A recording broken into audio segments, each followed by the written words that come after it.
and they light candles. It's an incredible thing. So when they will see a leader acting this way, talking this way, following this way, breathing this way, they will follow that leader in similar things. You mentioned a good point. There's one thing secular Israelis are very fearful of. Kfiyat datit, religious coercion. They're very, very afraid. This is where they will literally fight. They don't want someone to come in and open up their refrigerator and, you know, hey, what's this doing here? They don't want kfiyat datit, but they want something. I wasn't asking about right, that. I'm saying, they don't want, so when you show them that it's not kfiyat datit, it's through love, through education, chinuch, tolerance, with a smile, the kiruv, and so on, Bezrat Hashem, tremendous things will happen. I just want to show you something that we're doing now. We alluded to it for a couple of seconds on a quick video. People always ask and really want to get into detail about certain aspects. What is really going to be like in the Jewish state? So, years ago, Netanyahu's buddy Sheldon Adelson wanted to get involved more in Israel, and I asked Netanyahu what he recommends he should do. And Netanyahu told him, rightfully so, to start a newspaper to really combat the extreme leftists, the media, and he started a paper called Yisrael Hayom. So in Israel, it's a free newspaper, actually not too bad, and it's called Yisrael Hayom, Israel Today. We also decided to come out with something. We don't have the Sheldon Adelsons yet behind us, Bezrat Hashem soon, but so we have a magazine that comes out every other week at the present time, and it's not called Yisrael Hayom, but it's called Yisrael Machar. Right? Israel tomorrow, or simply Machar. Because we all know what it's going to be like today. That's something I don't understand. Of all the years that I lived in this country, at 10 or 11 o'clock at night, right before you're going to bed, you watch the news, and it gets to the weather, and the guy spends about 5 minutes telling you what the weather was like today. I know what the weather was like today. I lived through today. I'm now about to go to sleep. Please tell me what the weather is going to be like tomorrow. I need to know. Boots, hats, gloves, coat, scarf, umbrella. Tell me what's going to be like tomorrow. But he spent an enormous amount of time. Thank you very much. So this is Machar. What Israel's going to be like tomorrow. Every issue focuses on a different topic, in depth. And it's not a dati publication.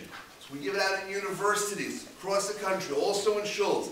This issue, I have a few to take home. It's all in Ivrit, but achva, brotherhood. This one deals about the concept of chirut, marechet hachinuch, the education system, demokratia ubechira, the election process, democracy, kvod ha'adam, human rights, respecting other human beings. Every issue focuses on a different topic, so people can see what we're talking about in depth, what it is, what's the vision, what's the dream. So, Osha will take 2 more questions before we conclude, but I just want to ask for your assistance in making this happen. And then, of course, if those of you can help financially, we'd be more than happy to accept it. Our organization is called Manhigut Yehudit. You could also make it out to the Jewish Leadership Movement, if that's easier to pronounce than Manhigut Yehudit. In any case, this is what we're trying to do. Nothing less than rising to the leadership of Israel based on these values of Jewish pride and Jewish identity on a national level. You had a question in the back? Yeah, first of all, thank you very much for inspiring us today. I've been so disillusioned and I've had such a ush of what's going on in Eretz HaKodesh. At Baruch Hashem, we have a manhig. We could quote from Megillat Esther, Mordechai lo yichra v'lo yishtachaveh. And I hope that when you Mitzvah come to power, that you'll remember, I'm sure you'll remember those words of not giving into the goyim. I just wanted to make a comment on the first question. It's brought down in Tanakh, Dor halech v'dor ba, v'ha'aretz l'olam hameret, which means basically a generation comes and a generation goes, but the land still stands. And I was thinking when you asked your question, I don't know your name, the first question, that, even though we don't know what's going to happen in the future, for sure, unfortunately, it's looking, and we can't be sure, only Hashem knows, that you know, the leadership of America is on a decline. The economy is bad, so when we talk about buying arms, who knows what HaKadosh Baruch Hu has in store for us. It could be that America won't even have the money. The economy will go down. So we have emunah shlema b'HaKadosh Baruch Hu. Ein lanu al mei lishayin. We don't lean on anybody but HaKadosh Baruch Hu. And the other thing I just wanted to tell you, to bless you when you come, and I'm not one to give brachas, I don't charge, don't worry, that it says in Megillat Esther, Ki nafal pachad hayudim aleihem. I can't wait. I cry when I read those words. I hope one day I'll wake up and I'll feel, and I was like 4 years old in 1967, something like that, that the Arabs will be afraid of us because, you know, Hema Yishlatu, that we will rule them, and in Mitzvah Shem we should all be Zocha for Mashiach to come, Bimhera B'Yameinu. So, well, if you can just continue with one pasuk, what you just said. It says, "V'ra'u kol amei ha'aretz ki shem Hashem nikra alecha v'yara'u mimeka." And all the nations will see that the name of God is being written above your head, if I translate it right, and then they'll be afraid of you. When the nations see that you carry the message that you're supposed to carry, if you're wearing the right uniform and doing the mission that you're supposed to do as the people of God, Shem Hashem nikra alecha, then they understand that God is behind you and they'll be afraid of you. And that's the only way to bring that fear that you're talking about. Because with all the technology I spoke before, and with all the anti-missiles techniques, and whatever that we have, there is no fear. We need that. But without Shem Hashem Nikra Alecha, it's not going to work. There was just one more thing that I wanted. Can I just Take another question. Well, let's take another question, yes. Yes, please. I would very much like to see you Prime Minister and winning the ticket and the coup, etc. But for many years, I'm very skeptical of that. That Likud would not be Likud, etc. I would very much love you to join Likud Leumi, and I think that's the. I wish you would be there, and I wish that party would be in the next election a force to contend with. Look, Ichud Leumi is I think, number 33 already of parties of that concept. Okay? Since Mafdal and Atchiyah and Moledet and you name it, okay? It's another one like this, and it is definitely not a tool to lead. It's a sectorial tool. If you see yourself as a sector and you want to gain something as a sector, then maybe, not sure, but maybe it's the right tool. I don't think so, but maybe. If you're talking about the leadership of the state of Israel, you have to use the right tools. You have to speak the political language of leadership and not a sectorial language. And the leadership ball game of the national camp of the Jews who identify themselves, first of all and above all, as Jews. We're talking about 80% of the Israel is basically is the Likud. And I definitely agree that it's a problematic tool. It's not an easy ball game. Nothing holy about it. Yet no one was able to point for us a different ball game to lead the nation besides this one. Okay, yeah, well, let's take last question, and then Moshe will stay here if anybody has private questions, but...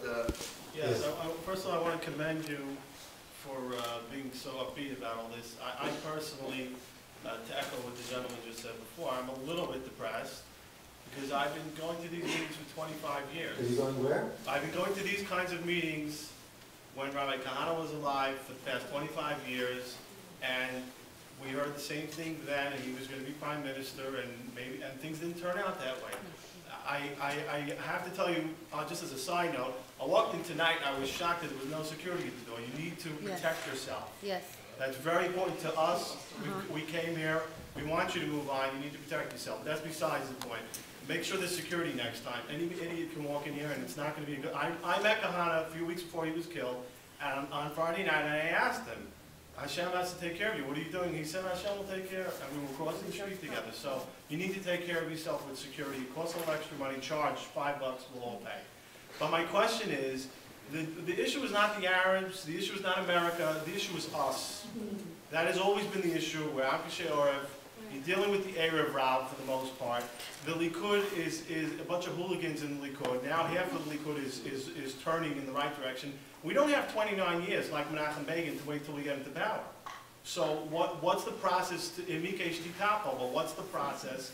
They're always changing the rules of the game. Netanyahu is always changing the rules. You're in Likud and that's probably the best place to be. But what's the process to get more people like yourself in there so that we can make changes and not have to wait 29 years? Right. I cannot tell you how long it's going to take. I cannot tell you that. Only God knows. I can tell you that there are two basic things that we need to do. We need to be, A, we need to be relevant. B, we need to be reachable. That's it. The rest of it is at the hands of God, and when time will be ready, it will happen. When it will happen very fast.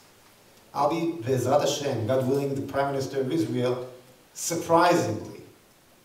Just like Obama, just like Mubarak, after 30 years, fell suddenly. When time comes, when time comes to, as the pasuk says, Laharitz et Yosef min habor, after 12 years he was in the bor in Egypt, everything moves very, very fast. But you have to be there. You have to be there in a way that people can vote for you, relevant and reachable. Until then, everybody should be able to hear you, know what you're talking about. I know no politician in Israel that's write articles and express himself more than me, excuse me for not being modest. So these are the 2 points. If you want to know what we want to achieve, what we believe in, if you want to ask a question, you can get into one of our 4 websites, all kinds of websites, read our literature, what I write, what I do, running around, talking, explaining, that we do. If you want to vote for us, you can. You can join Likud, you can. And the rest of it is at the hands of God. As I explained, the changes are happening. It's not that I'm going to be elected suddenly because we're going to register enough people and somehow take away the Likud from Benjamin Netanyahu, and then I'll change the Israeli society 100%, 180 degrees. It's a little bit childish to think this way. It's going to be the other way around. The conscience is going to change from the reasons I explained, and that's what will bring me into power. Be'ezrat Hashem. I just want to conclude with a story, and everybody's talking about, we're just here for a couple of days, is the big Mega Millions drawing this week, $304 million jackpot, right? So I remember many years ago, there was a fellow that hit on hard times. He and his wife had literally no food to eat, nothing, and the Powerball drawing at the time was $250 million. So he went to his Rebbe. His Rebbe gave him a bracha, a tremendous bracha. We talked about bracha before, and he'll win the Powerball drawing. He came home, he spoke to his wife, they were dancing. Anyway, so they had the Powerball, and they didn't win. He goes to the Rebbe, he says, Rebbe, I don't want to complain, I love you so much, Rebbe, but and the Rebbe said I would win. I didn't win. Can't be, no way. Rebbe, call it kavod. I didn't win. So then Rebbe looked at him and asked him, I just have one question for you. Did you buy a ticket? He says, no, I got the Rebbe's bracha. So the Rebbe said, yeah, I gave you a bracha that your ticket should win, but you have to buy a ticket. We've been talking a lot, being Rosh Hashanah, Jewish state, strong Jewish state. We have a ticket. It's a ticket. And we have to support that ticket. And we have to make sure that that ticket, and you're correct about security. At the dinner on the night, we did have tonight, we did not. And that was something we should have taken care of. But what I'm saying is we have the ticket. Help us protect that ticket, and Bezrat Hashem will win. Again, come up here and take some literature. This is just examples that we do. Our website, main website is jewishisrael.org. And please help financially to Manhigut Yehudit, whatever you can will be accepted. Thank you, and L'Shana Haba'ah Yerushalayim.